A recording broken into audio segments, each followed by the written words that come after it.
Hello good people, welcome back to my YouTube channel. My name is Molly Jabuya and thank you so very much for the love and support that you've shown me since day one. Guys, I don't take it for granted and may our good Lord bless you abundantly.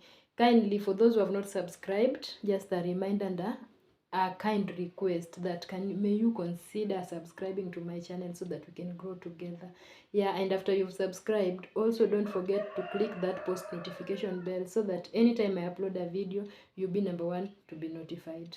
Yeah, so guys, today I have a story that I want to share with you. It's a story of something that happened to me sometimes back, and as you have seen by the title, it's how my phone got stolen in church. So before I give you the story of what happened, let me take you back kidogo in time, then ndio nikwambie the events that happened after kupoteza hiyo simu. Yeah. So after kumaliza form 4, so unaonanga ile yenye umemaliza form 4, unaona mabeshte wenye mlimaliza nao, kila mtu ako na smartphone, wana post vitu Facebook, WhatsApp, uko tu pale. I wish I want to be like you when I grow up, you know. Sasa hizo kutuna kamulika kako. Yeah, umetulia tu nako. Una text tu zile za text za high school sasa. XX sasa. Na life ina continue. So after hiyo nimemaliza, nimeapply. So it was nearing the time to go back to school. And the cock is really growing. I don't know. Okay. So ilikuwa inania hiyo time ya kwenda shule sasa. So and phone was a requirement. So I was like, okay, when is that time going to reach so that mi pia nipate simu yangu niweze kupiga picha zangu ni post nini. Yeah. So but before then something happened again. So mimi nikajua tu nikienda shule lazima sasa nitakuwa na simu yangu But now my dad tells me, you know how dads can be hard sometimes. So daddy ananiambia, I've seen many students wenye walienda shule bila hata hizo simu and they have still done well. So hata wewe si lazima. And I'm like, this is what I've been waiting for the longest time. And here ananiambia si lazima, but all in all we agreed and he decided to get me a phone. So he got me an Intel A33 16GB RAM. But hiyo time sikujua more about phones. Nilikuwa tu si simu ni simu, bora inapiga picha, inaenda WhatsApp, inaenda Facebook. Yeah, that's fine one. So nikachukua simu September, nikapelekwa shule nini nikakaa. So nikatumianga simu yangu tu vizuri. So that was in 2019 September up to around 2020 January. Now that is when my cousin brother, I always call him as my big brother. So he called me. So nikaenda akanibaia simu. He bought me a Nokia 5.1. Yeah, it was a good one. So hiyo ni January. Then sasa nikarudi shule. So by mwezi wa 3 2020 bado corona ika happen. Schools were to be closed. Sasa tukarudi home, but sasa mimi sikufika home, nikaenda kwake kwanza. So nikakaanga huko for some time. So hii around mwezi wa 3 ikielekea mwezi wa 4, so there is this, ilikuwa around 3 in the morning. Nikasikia nimeanza kuumwa na tumbo. So juu watu wamelala bado ni mapema, I didn't want to hakisha the steamer. Nikasema acha niamshe demu mwenye tulikuwa tunalala na yeye anipeleke nje. So nikasema haikunikujia kwa mind nichukue torch. Mimi nikasema juu niko na simu nitumie light ya simu. Sasa imagine nafungua naeka light on na iwaki, naambiwa simu iko 5%, haiwezi waka. But hainikuji kwa mind like acha hii simu hapa uchukue torch. Mimi bado tu nimeinsist na kubeba simu. Sasa venye nilichukua simu hivi, I don't know what happened, nikifungua mlango na hiyo harakati yote simu ikaanguka, na venye ilianguka ikachipuka. The screen ikatokana ndogo. So hadi ushafika point yenye hadi hiyo tumbo yenye ilikuwa inauma ilipotea. I don't know what happened. Ilipotea, and then kabaridi kengine kinakuja. The phone is 2 months old na imeshapasuka. So I'm like, wow, what am I going to do? Narudi tena kwa ile Itel ama what do I do now? So kwanza nikaogopa kumshow bro ati simu imepasuka. So nikangoja akaenda job, then nikamtext nikamwambia you know what, simu imepasuka. So mimi tu nilikuwa mind yangu nilijua tu anaenda kunigombanisha, but he didn't even kunigombanisha. Was like, okay, it's okay. Okay, so tukakaa, then after some time, so I was like, okay, nikipata do niteka screen. But sasa screen ilikuwa expensive sana. So bado nilikuwa nasukuma tu nako. Ni mpya but now the screen. So imeharibu kila kitu. Yeah. So we stayed for some times, then now akanipe another phone. So this day mi tu nimechill usiku. So we used to be praying ndio tuende tulale. So after kuomba akaniambia, akaniita kuja kidogo, nikaenda, then he handed over something to me. Akabox hivi kasimu. So nikajua amenibaia screen nyingine. Kufungua ndani nikaona ni simu.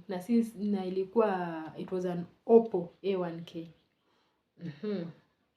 I was really happy for him, and I really thank God for you, brother. Kama una watch hii, just know that you have a special place in my heart, and may God continue blessing you abundantly. Yeah.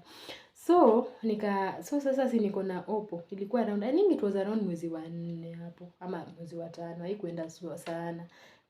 So nikakaa na Oppo yangu tu. Sasa unajua tu venye Oppo inapiganga picha kali. Yeah. So I was enjoying my Oppo tu pole. Nikakaa nako for some time. Hadi sasa the following year 2021 around mwezi wa 8 ya. So tulikuwa na, unajua watu wa SDA ikifikanga hapo around August kuna kuanga na camp meetings. Sasa tulikuwa na makambi hiyo time. So nikaenda home. So before niende home like leo, then the following day nienda home, nikaenda nikaeka screen protector mpya, nikaeka cover mpya kwa simu. So naangalia tu simu inakaa imetoka soko. Yeah, na unajua tu wasichana na vitu fancy. So nikaeka the screen, the cover was a beautiful one. So mtu akiona tu, sasa nikaenda home na simu. So nyumbani charging ni shida. So it's either upeleke, uchajiwe 10 bob. Na nilikuwa juu ilikuwa makambi kwa church. So I used to be charging in the church. Ndio sasa ni save hiyo 10 bob. Juu imagine kutumia 10 bob in a week, how much is that? So na umepata hii wiki yote ni ya makambi. So I would charge, then ninaenda tu nayo kaishaja. So nilikuwa na save, but it's always said cheap is expensive. So let me tell you what happened. I did this like for 1 week, like for 5 days. Hiyo time ya makambi. So the final day nye sasa makambi inaisha. Hiyo Saturday. So something happened. Si nikachukua simu nikapeleka kwenye na charging kila siku. But nikipeleka, there was another phone there. So hiyo plus mine, they were 2 phones that were charging. Sasa mimi nikaekelea simu, nikarudi kwa kiwanja kwenye walikuwa na where the event was going on. So sasa ikafika pastor nafasi sasa kwenda kuhubiri. So wakaanza kuuliza mwenye anaweza enda kutranslate. And now kuna mama nilikuwa nimekaa karibu na yeye akaniambia ati wewe enda. But sasa mimi napenda direct translation. Kwa bado najishukushuku, can I really do it? Na tena it's something that haukuprepareia. So before then kijana mwingine akaenda tu kutranslate. Sasa mimi nikabaki, wakaomba. So pasia kihubiri, there is something he mentioned. Actually he was talking about history ya Sodom and Gomorrah, the destruction and the things that happened during that time. So akasema for you to inherit the kingdom of God, some of your valuables must go down on fire. Yeah, so hiyo ndio ilikuwa sermon. Sasa immediately after sermon imeisha sasa. So nikaenda kwenye niliweka simu nikajua hii masaa yote imeitosha kuja. So ndio nichukue, then after lunch inakuanga ni song service tu hivyo. So time yenye tunaimba nichukue video na mapicha. Mimi napenda picha, kupiga picha sana. So nikaenda penye niliacha simu, sema mshtuko. Nilifika nikapata tu simu, hiyo simu moja, then kuangalia penye nilikuwa nimeweka yangu naona charger imehang hivi. So niko zile za ama mtu amenitolea juu ilikuwa imejaa. Nikaangalia kwa madrawers kila mahali sioni simu. Reality naanza kucheck.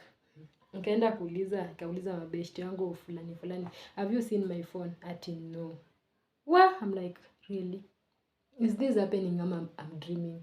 But it was the reality. Simu ilichukuliwa. I don't know who took it because nilipata ile nyingine na yangu haikuwa. So that's why sisemi like, I don't know, let me not talk about what I wanted to say. But simu ilichukuliwa. Yeah. So imagine I cried, like I don't know, I really cried, and sijui kama nilikuwa nalia juu simu I don't know what I was crying actually, but nililia. So each time akikuwa na shida ndio ujue mabeshte. This time venye simu ilienda, I only found one brother who came.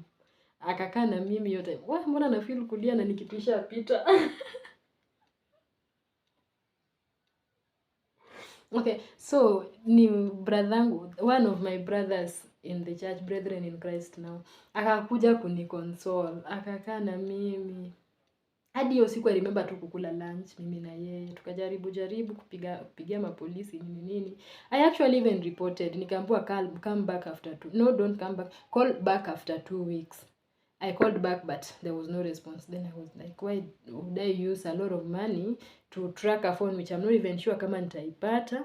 Instead kama juu hata hizo pesa ndio sikuwa nazo. Sasa ndio nikajiambia si basi nichukue hizo ninunue simu nyingine. But hata hiyo ndio sikuwa nayo. So mimi tu nikajiambia, na imagine simu imetangazwa and they even prayed but mtu hakushtuka, hakurudisha. Sasa hizo kila kitu imeenda kwa simu. Uko like sasa next imeshaenda, what next? Sina simu, kila kitu notes nini imeenda na simu. So but nikajiambia, God, I came to this church to pray, to worship you, and the person who took my phone took it again in this church and you are watching. So who am I to complain? Let your will be done. Na nikaachana na hiyo story hivyo.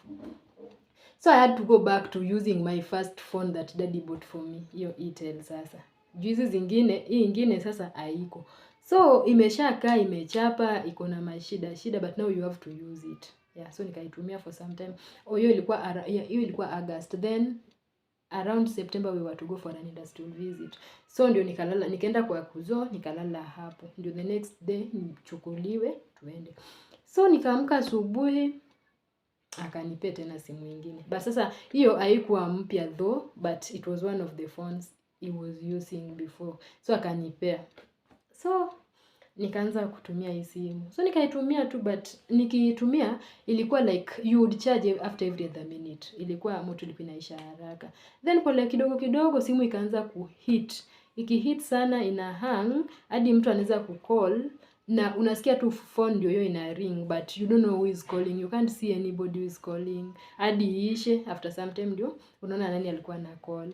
Yeah, so nikakaa tu nayo hivyo. Sometimes ikihang hivyo unachukua unaweka chini kwa place baridi, kisha kuwa baridi then you resume your activities. After umeweka chini ikakuwa baridi, you resume now your activities. So I stayed with the phone from your time hadi like for 1 year. Yeah, 1 year and some months. Hadi early this month, that is when I got another phone and the phone was brought courtesy of my brother again. Imagine umepewa hizi simu zote, zingine umepoteza, zingine umeharibu na bado mtu amestand tu na wewe akakubaia simu nyingine. So courtesy of my cousin brother and one of my sisters who I was gifted by God. Yeah, so venye niliwaambia wakachangisha do and today guys, okay, the phone I lost was an Oppo A1K, but the one I got right now is an Oppo A17. So in everything, I just want to thank God for these people who have stood with me through thick and thin, because who can do that?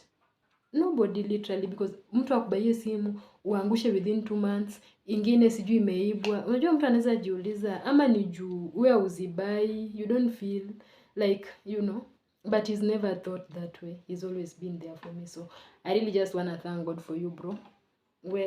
In case you're watching this, just know I love you so very much.